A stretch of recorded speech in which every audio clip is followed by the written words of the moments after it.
beliefs, your sexual orientation, your race, or your past. Perhaps you're in need of a theology that speaks to you, that makes you feel comfortable in the world, and couldn't find it elsewhere. Whatever your reasons, you are welcome here and are among friends. We begin with a time to calm our breathing and focus on worship, the prelude.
Announcements are listed in your order of service and in the e-news sent out to you every Friday.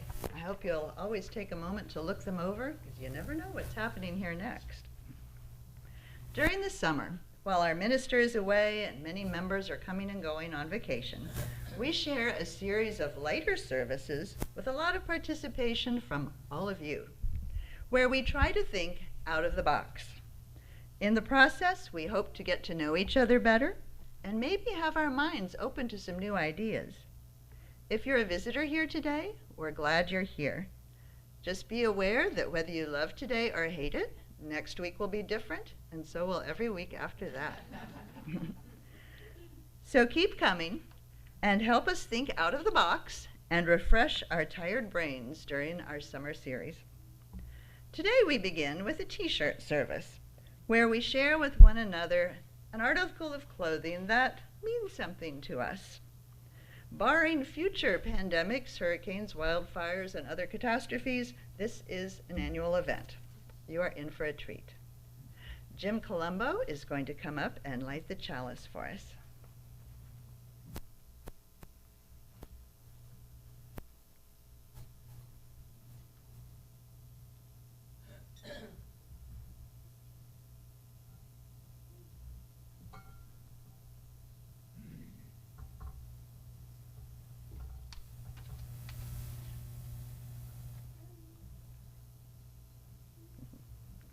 Words are by John Higgins. Welcome to this place. This is a home where no revealed truths are promoted, and no scripture or human being accepted as infallible. This is a place for searching for truth. But we are believers. We believe in intellectual freedom. We believe in justice. We believe in compassion and concern for each other and the whole world. We believe in commitment to those ideals which make us caring and active in the struggles for human dignity.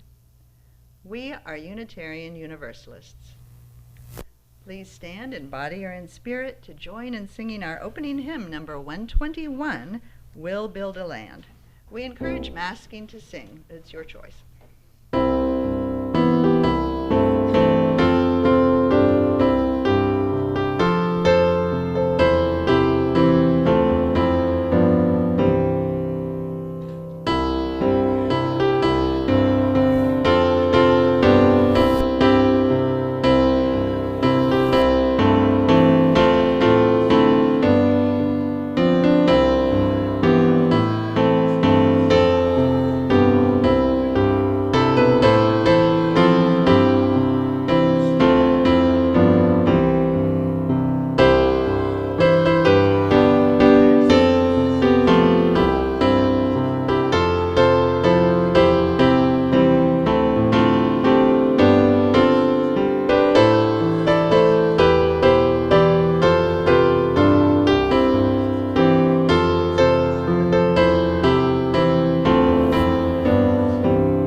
All children are welcome to come up front for the time for all ages.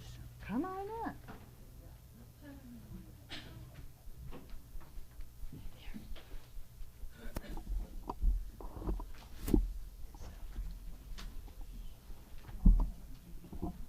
So, find a spot you could sit on the floor too. That works. Sometimes it's more comfortable. Awesome. There we go. So this story is not about t-shirts, but it is about thinking out of the box. Do you know what that means, to think outside the box? Any ideas? Have you heard that before? What do you think? Well, it's making a bigger idea when your idea is great. Yeah, it's kind of that's a good start there. You want to add anything? Thinking something weird, that's kind of it too. You're trying to think of things in a new way. You're looking at things from a different angle, trying to come up with a different solution maybe than other people have. Well, this is a true story. It's called Roxaboxen, about the author's mother and her friends and what they did when they were little. You can tell it didn't happen around here, did it? No, Yeah, maybe in Arizona, someplace in the desert, very small town. Marion called it Roxaboxen. She always knew the name of everything.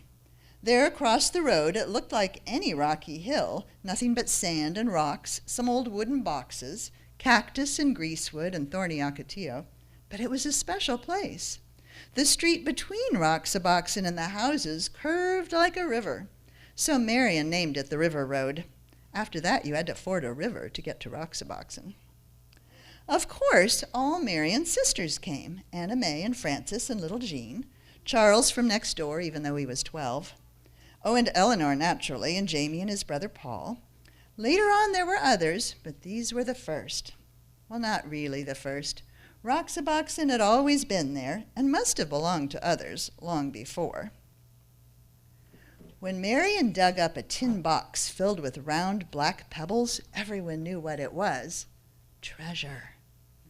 Those pebbles became the money of Roxaboxen. You could still find others like them if you looked hard enough. So some days became treasure hunting days, everybody trying to find that special kind. On other days, you might find one without even trying. A town of Roxaboxen began to grow, traced in lines of white stone. Main Street first, edged with the whitest ones, and then the houses.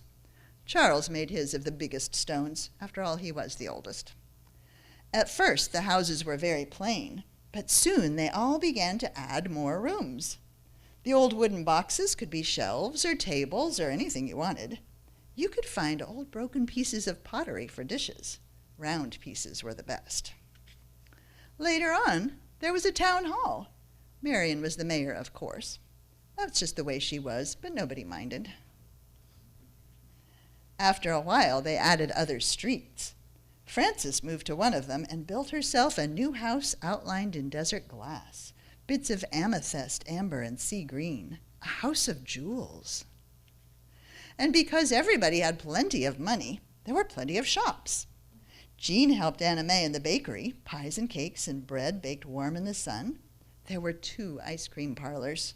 Was Paul's ice cream the best, or Eleanor's? Everybody kept trying them both. In Roxaboxen, you can eat all the ice cream you want. Everybody had a car. All you needed was something round for a steering wheel. Of course, if you broke the speed limit, you had to go to jail. The jail had cactus on the floor to make it uncomfortable, and Jamie was the policeman. Anna May, quiet little Anna May, was always speeding. You'd think she liked to go to jail.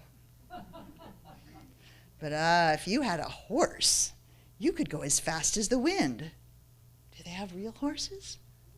I've got to think out of the box, right, and come up with their own ideas. There were no speed limits for horses, and you didn't have to stay on the roads. All you needed for a horse was a stick and some kind of bridle, and you could gallop anywhere. Sometimes there were wars. Once there was a great one, boys against girls. Charles and Marion were the generals. The girls had Fort Irene, and they were all Girl Scouts. The boys made a fort at the other end of Roxaboxen, and they were all bandits. Oh, the raids were fierce, loud with whooping and the stamping of horses. The whirling swords of Ocotillo had sharp thorns, but when you reached your fort, you were safe. Roxaboxen had a cemetery, just in case anyone died. But the only grave was for a dead lizard. Each year when the cactus bloomed, they decorated the grave with flowers. Sometimes in the winter, when everybody was at school and the weather was bad, no one went to Roxaboxen at all, not for weeks and weeks. But it didn't matter. Roxaboxen was always waiting. It was always there.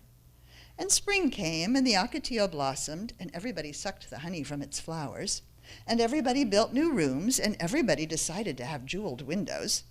That summer, there were 3 new houses on the east slope and 2 new shops on Main Street. And so it went. The seasons changed, and the years went by. Roxaboxen was always there. At last, the friends had all grown tall. One by one, they moved away to other houses in other towns. So you might think that was the end of Roxaboxen, but oh no, because none of them ever forgot it. Not one of them ever forgot. Years later, Marion's children listened to stories of that place and fell asleep dreaming dreams of Roxaboxen. Gray-haired Charles picked up a black pebble on a beach and stood holding it, remembering Roxaboxen. More than 50 years later, Frances went back, and Roxaboxen was still there. She could see the white stones bordering Main Street, and there where she had built her house, the desert glass still glowed, amethyst, amber, and sea green. You know, sometimes the most wonderful things are the ones that we create for ourselves out of stuff we just find. And those are the things that we remember the most when we get older, that great fun we created for ourselves. But it only happens, and it can happen with every generation, if we allow our children and ourselves enough unstructured time to stretch our imaginations and think out of the box. So I hope you'll get a chance to do that this summer and all the time. Okay? Thanks for listening.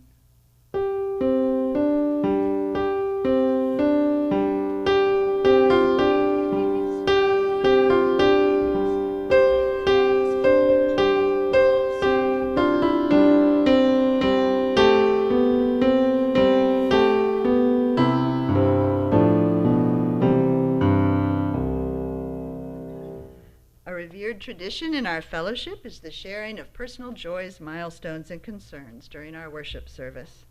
We invite you to come forward and silently place a pebble in the bowl or share in just a few words. Through this ritual, we deepen our connection to one another. This is a sacred time for us.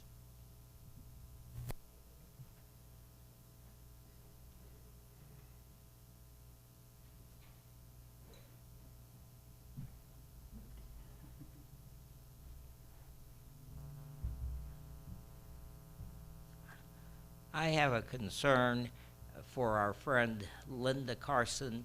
Her brother is in the Baptist Hospital in Pensacola in intensive care with sepsis, and Linda and David are quite concerned, and therefore we all are concerned, because Linda and David are such a special part of our fellowship. So please, let's all remember Linda and her brother Roger. Roger is her brother's name, and he's had cancer over recent years. This has been a complication following pneumonia, sepsis. So we really want to send all the positive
I'll probably have a lot left unsaid today, so this last pebble is for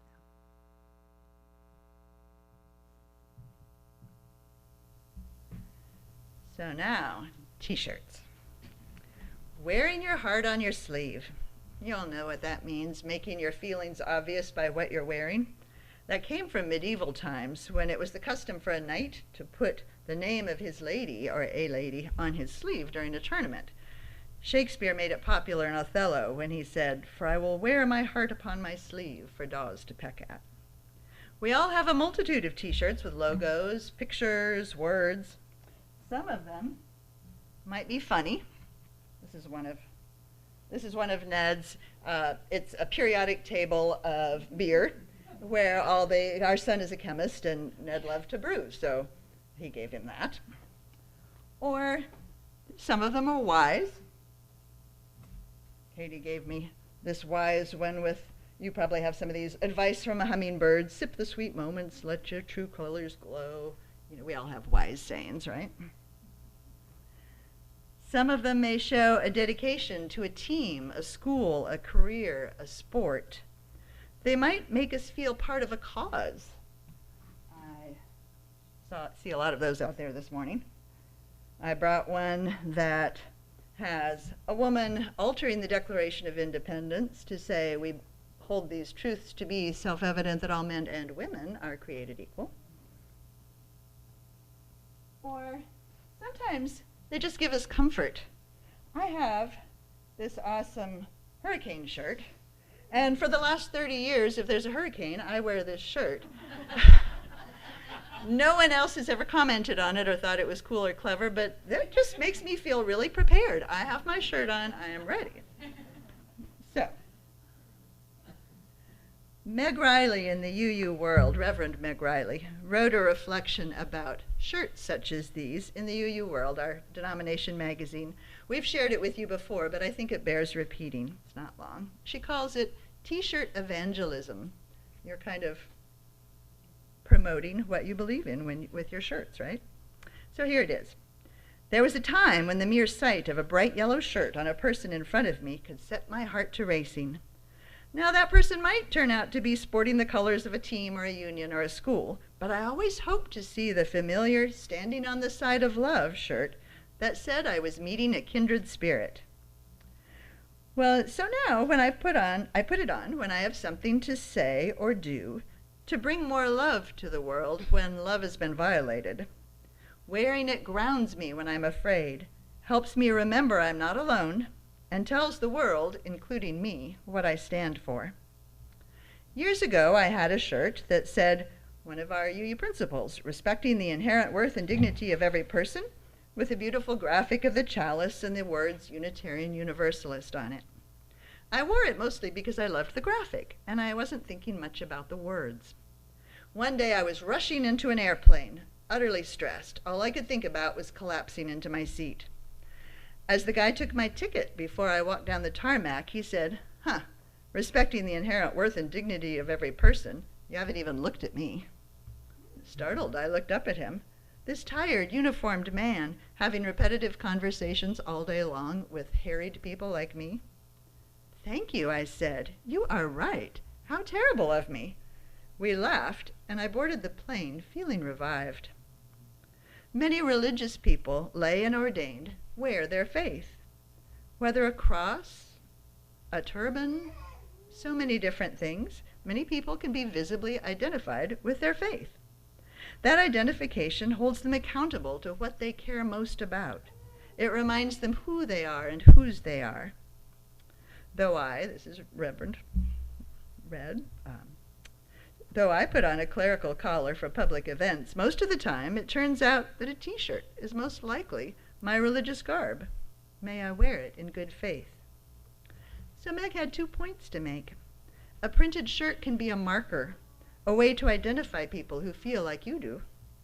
But more importantly, it can be a reminder to live up to the belief touted by the shirt, a gentle push to match our behavior and our actions to our words. Please join me for a brief moment of silent meditation or prayer as we recommit ourselves to live up to those ideals which we hold sacred. I'll close this with a few words.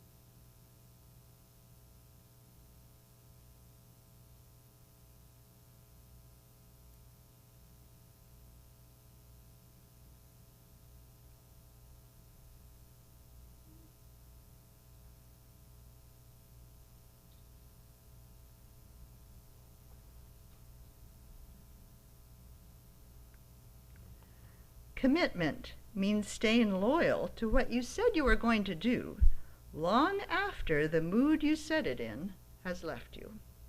Anonymous. So now it's time to share our shirts. Things that are important to you in some way.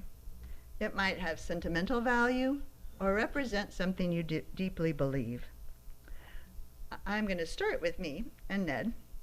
I knew this was going to be a very emotional Sunday, and I just chose to go sweet. Mine just says, "I love you to the moon and back." It came from Johnson Space Center, which was a cool trip. And I chose it because there's so much divisiveness and hatred and just outright scariness in the country right now that it's like, can we just all be sweet? This is the first grade teacher aspect, part of it. So Ned doesn't have to walk up here. I'm going to run this back.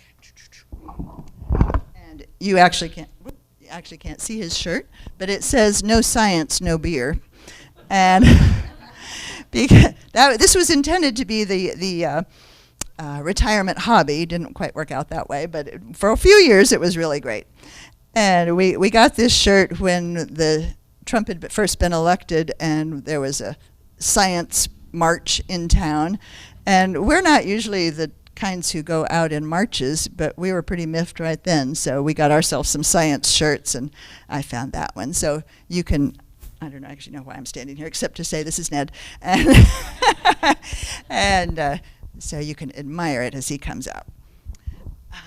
We're going to do this in two parts. So if you kind of imagine a middle somewhere, we're going to start with the people on this side, and I'm going to put this back in here. And if you just kind of walk up, tell us what this shirt means to you and why. If you're tall, and then head back around that way. And then part two, we're going to do a little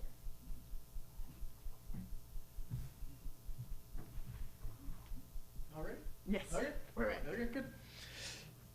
So it's funny that Amanda mentioned the Science March, because that's where this shirt came from as well. And it was marching for science at a time when science was being discarded blatantly by the people elected into power at that time. It was a scary, scary time. And it was so neat to be surrounded by people who have that value and care about it, especially people from this church, as Amanda mentioned.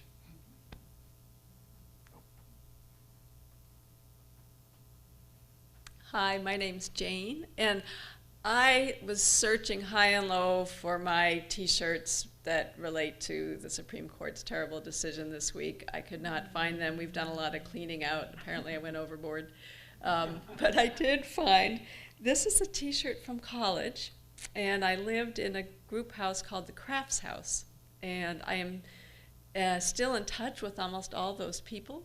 And I'm not a terribly creative person, and I don't think of myself that way. I don't spend time doing creative endeavors. And for some reason, in all my cleaning out, I kept this, I think, as a reminder to hold on to old friends. If you find a good friend, hang on to them. And to do something that might be a little out of your box, my box, out of being creative, trying to make art, trying to do something like that is a little intimidating and out of my box. So I think I kept this to remind me of that.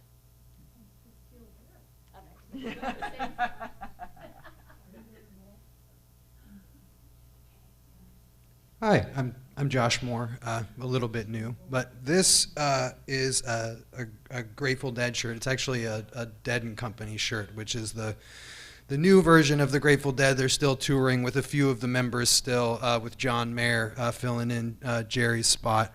But before we had children and settled down, me and Rachel were some wild hippies, hitchhiking and hopping trains a few times and living in the woods, really off the grid.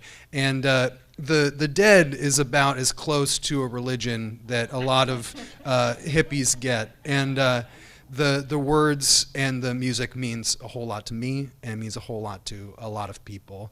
And if you were here when I played piano up here, I chose a couple Dead songs. You might have, if you recognize them. They're very very a lot of the messages. And if you know me, then you know that I'm a Deadhead and I'm a hippie and I love music more than just about anything.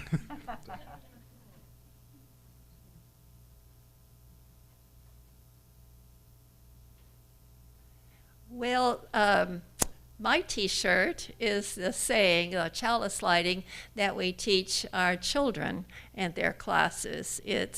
And we have hand movements that go with it. Eyes that see, hearts that love, and hands willing to serve. And about 5 years ago, I guess now, there were 6 of us that wore these shirts, and we traveled down to Panama City. I know Bill and Kathy were with us, and Ed, and we wore our shirts, and we worked with the Lutherans down there, their church. They had a food pantry down there, and so we traveled down that day to help them. So I hope maybe next year we'll be wearing these shirts a lot more and helping people in our community, but not for hurricanes.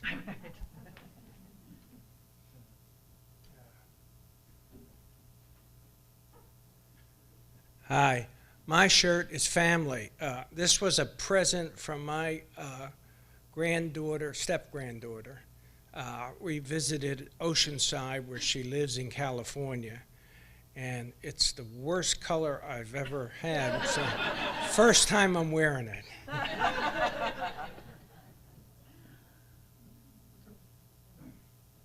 I'm David Carson, and my wife and I made a trip to Colorado, and where I purchased this shirt.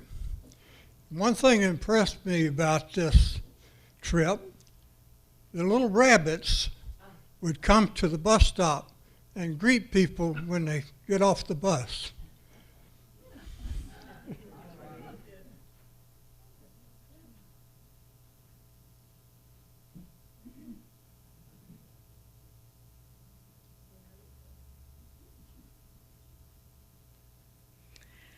Hi, I'm Charlotte. This is, okay.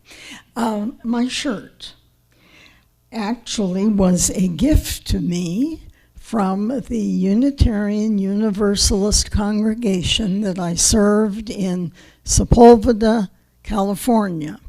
And it was built the shape of an onion, and it was always lovingly called the Onion. So I served at the Onion, and when I left, they made this beautiful shirt for me with this picture of the Onion and my name, and then most of them signed their names. So it's very precious.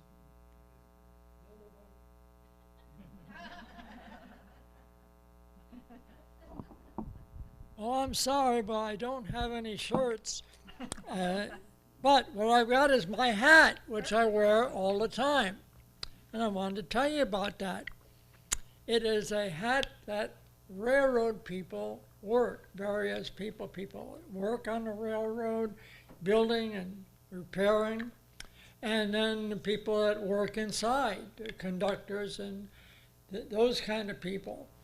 And often, very often, people will see this hat and they will realize that it has something to do with the railroad, and they say, oh, you must have worked on a railroad. And I'll have to say, no, I never worked on a railroad, but I love to ride trains. And I always hope that when I get on a train with this hat, they're going to let me run the train. And probably you'll be happy to know they've never done that yet.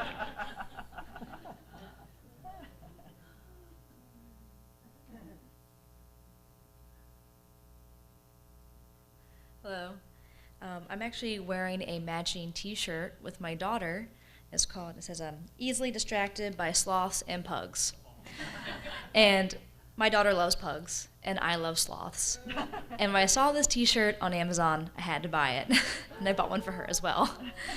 And then my jacket actually is significant as well. It says Fred's General Mercantile. I'll show you the back. And my son is wearing a matching T-shirt, and we had gone to a family reunion in Beach Mountain, North Carolina. And Fred's is the little general store there that we all went to. We all got shirts and jackets and everything, so we wanted to match today. So this is special as well.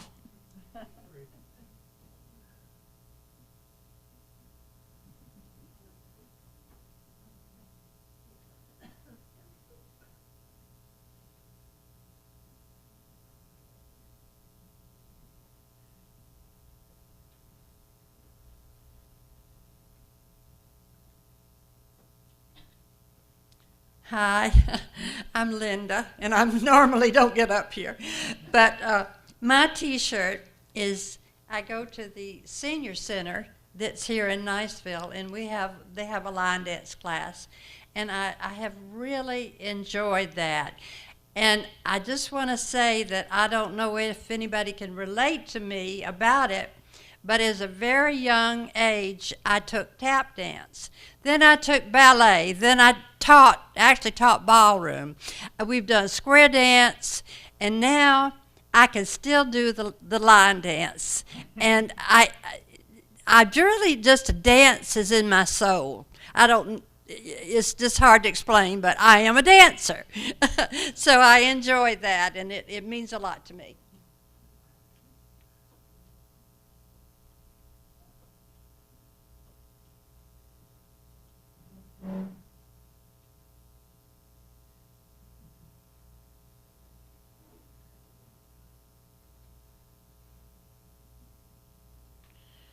My name is Linda as well. My T-shirt says "Love Wins," and when I bought it, I was really excited about the period at the end of "Wins." But lately, I'm wondering whether, unless we fight very hard, this is going to be a big question mark at the end. And this week has been really difficult because it's like the first thread, a major thread, and everything else is unraveling. So we're going to have to be very careful that we don't make a question mark out of this.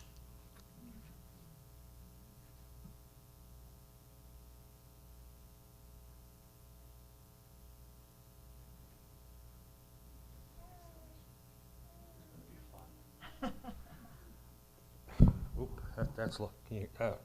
Oh, right. This is for short people. Anyway, I have a T-shirt, but I didn't wear it. It's a feedback. Let me step back.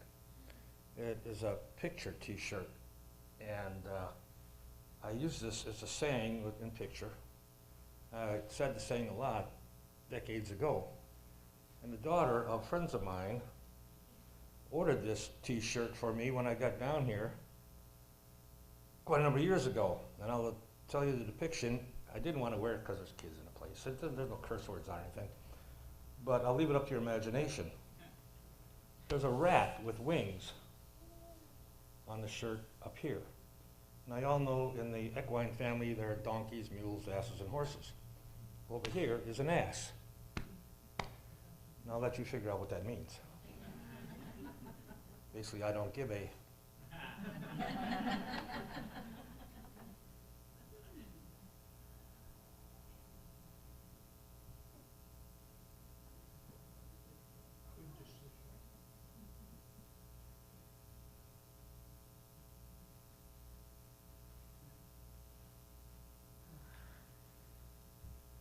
Well, good morning again.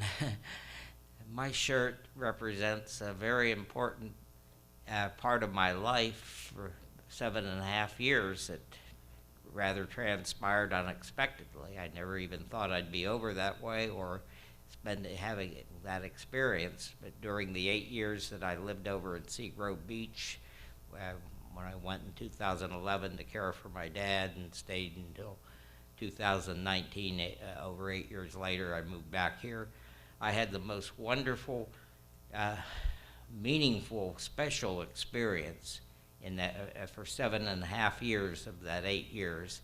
I worked at Sundog Bookstore in Seaside, and that had to be, of all the work experiences, and I've had a multitude of work experiences, but that, hands down, had to be above and beyond any other job experience that I've ever had. I've had some that I liked a lot, some that I didn't like very well over the years of jobs, but that was on the very top, and it had I give that a gold star because that was the most memorable, not necessarily living in South Walton, that had its issues, but and some of the things going on in those 8 years, but just that family, the Sundog Book family, the people with whom I worked, it was just a very special time in my life, and they were, sort of like-minded with me, religiously, politically. They'd make good UUs, even though they weren't officially,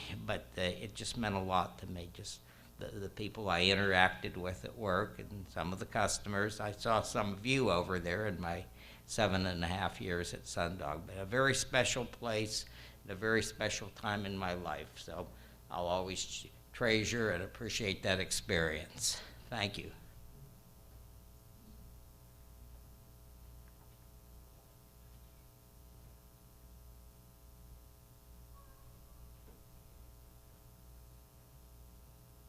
Hi, I'm Melissa. I'm wearing a shirt, maybe easier to see on the back. It says victim advocate. I'm a sapper victim advocate in the Air Force.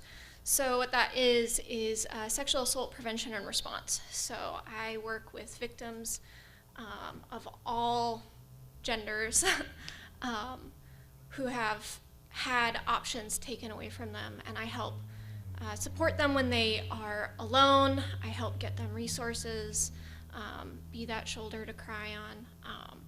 This is just one way that I can give back and be there for people who are alone and be there for them in their time of darkness. So.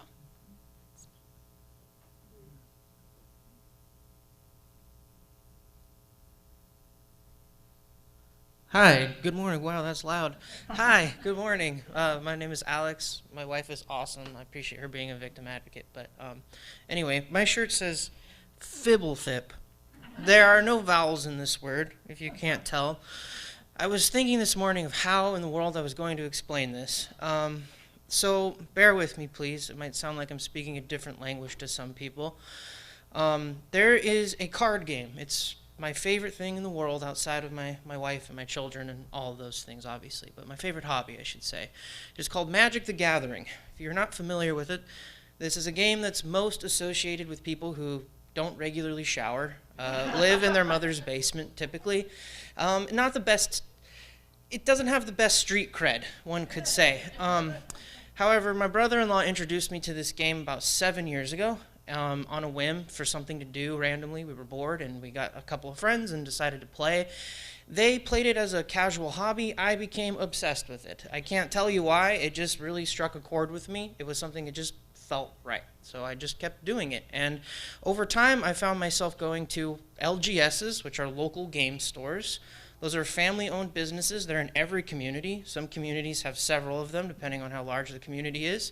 Here in the Fort Walton Beach, Valparaiso area, there's a store called TBS Comics. TBS Comics, you will find these are places where all of the nerds in the community gather. They are the local bar for nerds, essentially. Everybody gathers there. They spend all of their extra money there on you name it. It's full-grown adult men like me, I'd like to hope I'm grown at least, go in there and buy mini figurines and cardboard luxury rectangles, and then you put them on the field of battle against each other and see who will triumph. Why this is so significant is because I've found in these local game stores, prior to coming to UU, the local game store was the most accepting place I had ever been to, far more accepting than any church I had ever set foot in. Game stores are accepting of everybody exactly where they are. When I talk about the fat, unlovable nerd, I don't mean that literally, because those people in those spaces are very loved and very protected. Those places are people's homes, because a lot of people feel excluded from society, and these places give them safe spaces where they feel like they can play Magic.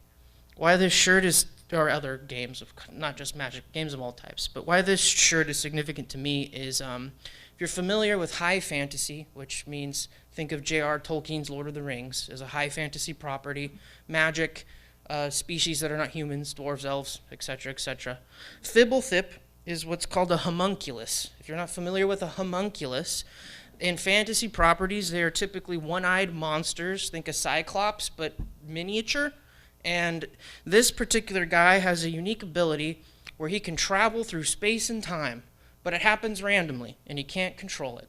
And so he'll spaz out, and he's in the future somewhere. And then he spazzes out, and he's in the past somewhere. And he can't do anything to stop it. But Fibblethip is also terrified of everything. He has extreme social anxiety, so he ends up in these huge, bustling cities randomly, and then he's randomly in the middle of nowhere. But throughout Magic, they reference Fibblethip constantly. They'll randomly put him in obscure corners of card art, and you go, wait, that's Fibblethip, because he's everywhere all the time, and it's random, and it really speaks to me. But also, this logo here is a ripoff of a company based out of Los Angeles called Supreme. Supreme is similar to iPhones.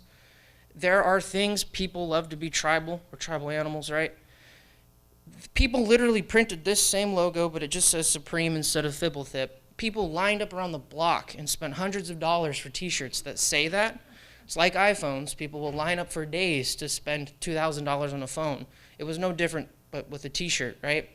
So this reminds me of kind of like groupthink and kind of never having the kind of money to own some crazy branded t-shirt, but I have it in my own little way, in my little nerd, strange, fun way. And also the small business that makes these shirts is really cool, and I like to support them. So, but yeah, Magic the Gathering's cool. Support your local nerds, and thank you.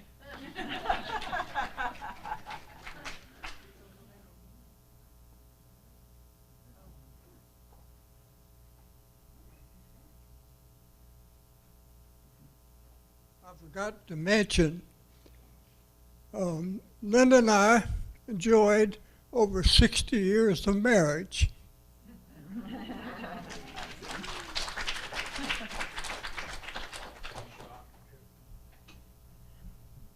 I love getting to learn so much about all of you. This is wonderful. We're going to take a little break, and greeters, will you please come accept the offering. Sharing the plate of cash offering this morning is Opportunity Place, an emergency shelter for women and families. Please be generous.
now in reverse order, if you come up this way, circle around that way. And to save a little time between speakers, if, go ahead and line up a few at a time. Thank you.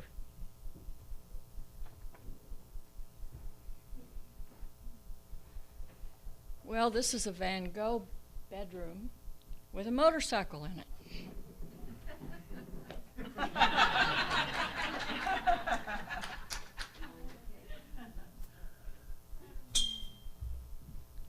This is a shirt I've had for a while. I never get a chance to wear it. It says, "My spiritual advisor, cat," and then it says, "Cat saying, get over it." And it kind of tells my tale of spirituality. I've gotten up here as a speaker and talked about how I've read that somebody in knitting thinks that that's spiritual. Another person says riding on the back of a motorcycle is spiritual. Fred Boyer used to say sailing is spiritual. I've been here for 25 years and I still don't know what spiritual is.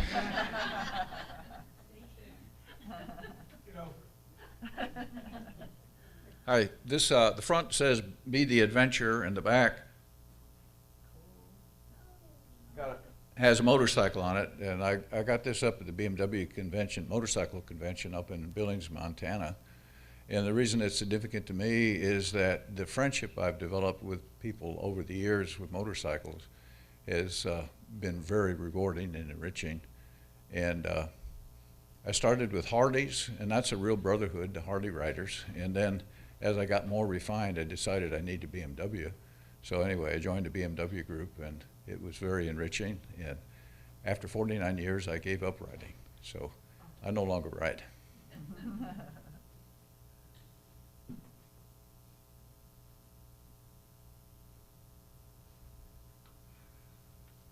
I don't know about you, but I'm loving these stories.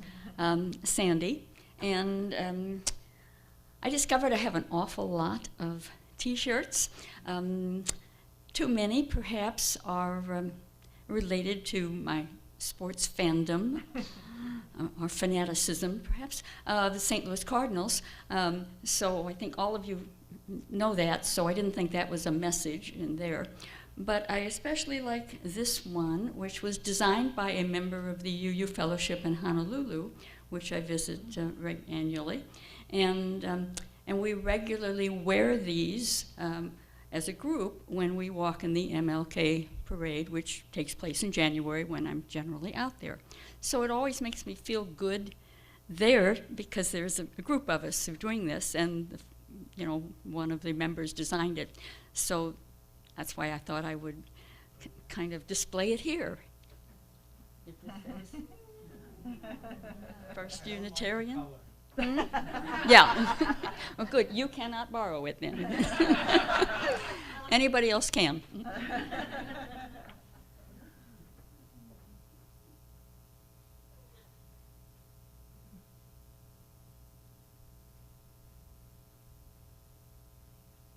Hi, I'm Trudy, and this is my spiritual shirt. It says I'm a witch, and I don't fly, I don't eat babies, I don't have warts, and I don't worship Satan.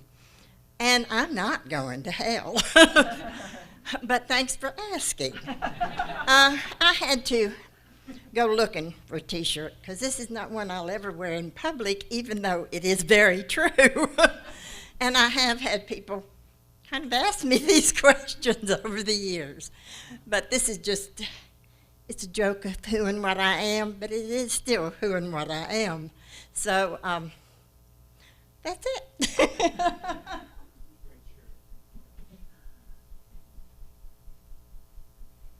I'm Judy. I am a T-shirt fanatic. I have T-shirts on everything from every place I have ever been. I looked through all of them. None of them said what I wanted to say this morning until I found this one. So I'm here to tell you, I'm not sure if I got it in Japan or China, so that might tell you something. It says, I am pro-choice and I vote. And the back says, I am pissed.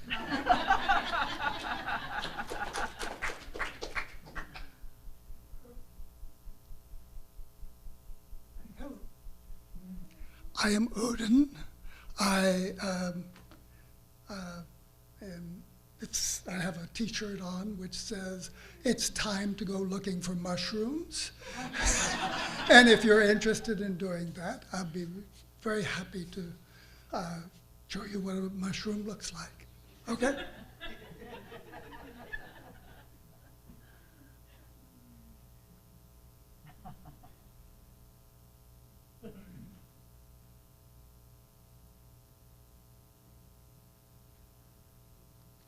I'm Scott, and my T-shirt says, "This is a Trump sandwich. It's made with white bread, full of bologna, with Russian dressing, and a small pickle." I find that humor is so important. It's cathartic, and I probably wouldn't wear this in the general public either. I'm not fond of lead bullets. But I got this T-shirt. I was living in an apartment. I had 3 roommates. They were listening to Fox News all day long, and then getting into conversations about it, and taking pot shots at any other person that doesn't believe like they did. So I bought this to wear in the apartment. It pissed them off, and sometimes that just works.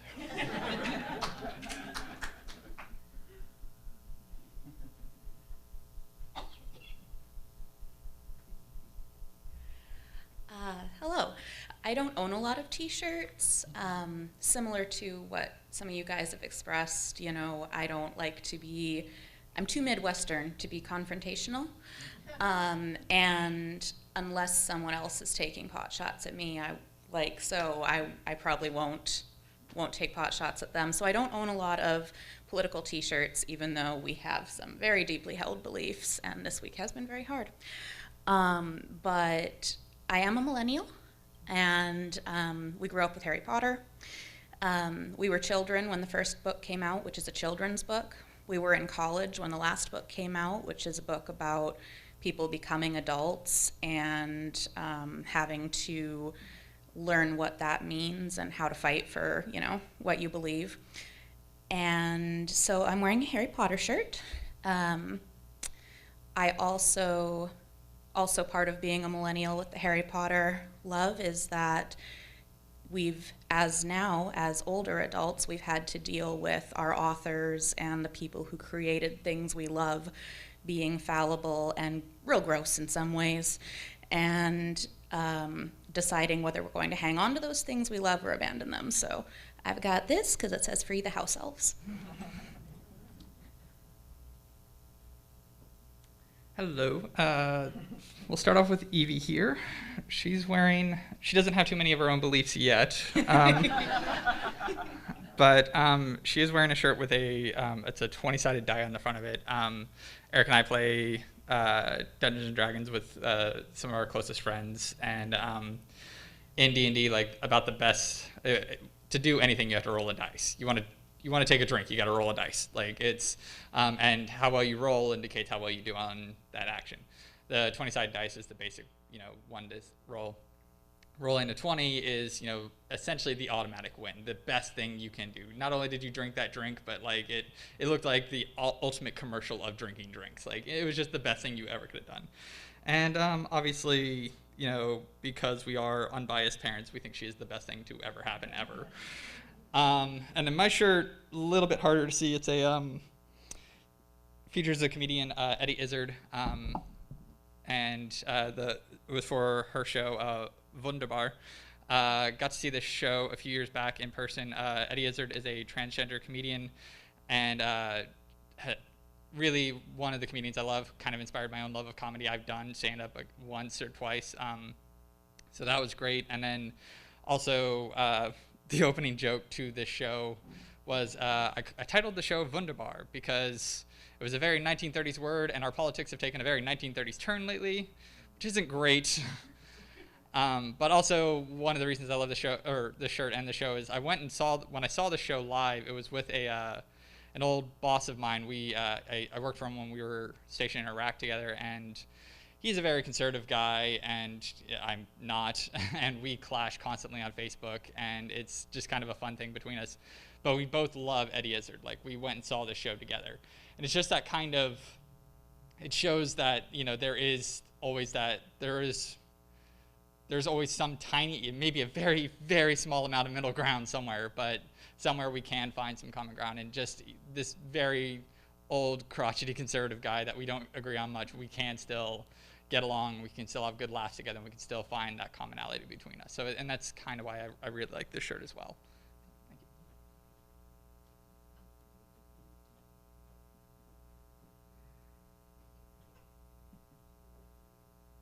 Hi, I'm Kathy, and my shirt says, "I'm vaccinated, but still want you to stay away from me." And no matter, you know, okay, I don't wear it in public either. You know, I'm a little, but it expresses my annoyance and sometimes outrage with the kind of things that have been attributed to vaccines. So this morning I kind of condensed a few of the reasons why people won't get vaccinated. The belief that tens of millions of people who have been vaccinated are now super spreaders of coronavirus. The coronavirus shot is an experimental bioweapons concocted by an even cabal of corrupt government officials and drug companies. Vaccines insert microchips into your body, and unfortunately, what public health experts call vaccine hesitancy has emerged as an obstacle to achieving herd immunity and ending the pandemic. So basically, it just expresses my outrage at the mind of certain people in the far-right. Thank you.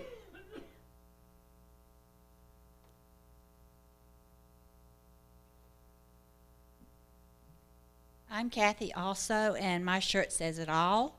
My other shirts I looked at this morning all had gun sense, gun control, those kind of issues. So this is my topic for this week. This is my main concern, but I have many others going on. And I do want to say that I enjoyed the comic book store. I spent many hours there as a mom, sitting in the parking lot. And Jim, the bookstore is the best because they're selling all the banned books. And Harry Potter, I read that to my 4th graders and just fell in love. Thank you.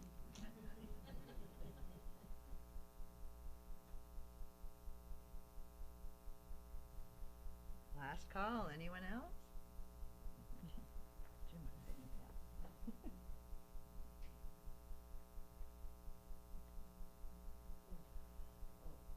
Thank you.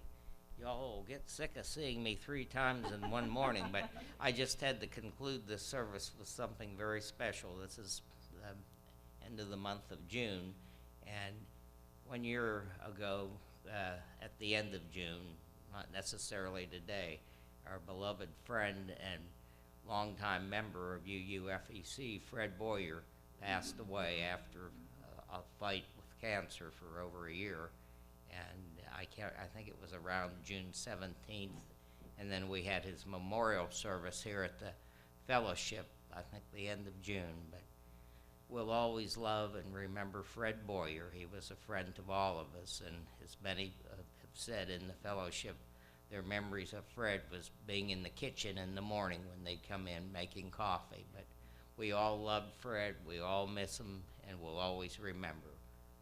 Our hearts are with the memory of Fred, and I just had to say that. Thank you.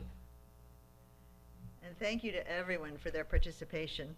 You know, most services hopefully inspire us individually, but this is such a great one for building connections and learning about each other. And I think we all learned a lot this morning.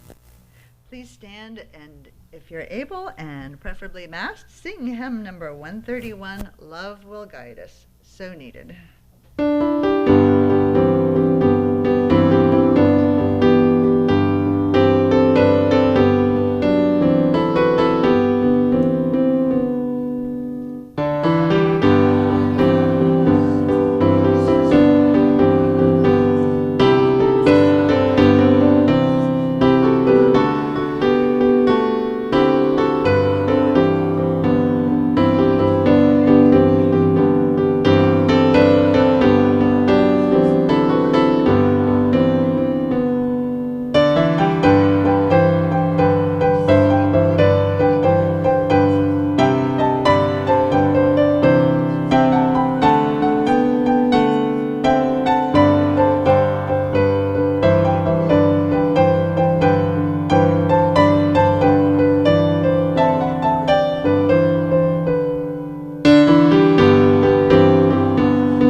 Jim, to save a little time, I went ahead and blew out the chalice. Our closing words are from Jean Olson. Go boldly. May you be brave enough to expose your aching woundedness and reveal your vulnerability. May you speak your deepest truths, knowing that they will change as you do. May you sing the music within you, composing your own melody, playing your song with all your heart. May you draw, paint, sculpt, and sew, showing the world your vision. Please remain seated for the postlude. It's in our teal hymnal. It's one we haven't learned yet, but we have a video of the composer singing her own song with the GA 2020 virtual choir. It's called We Are.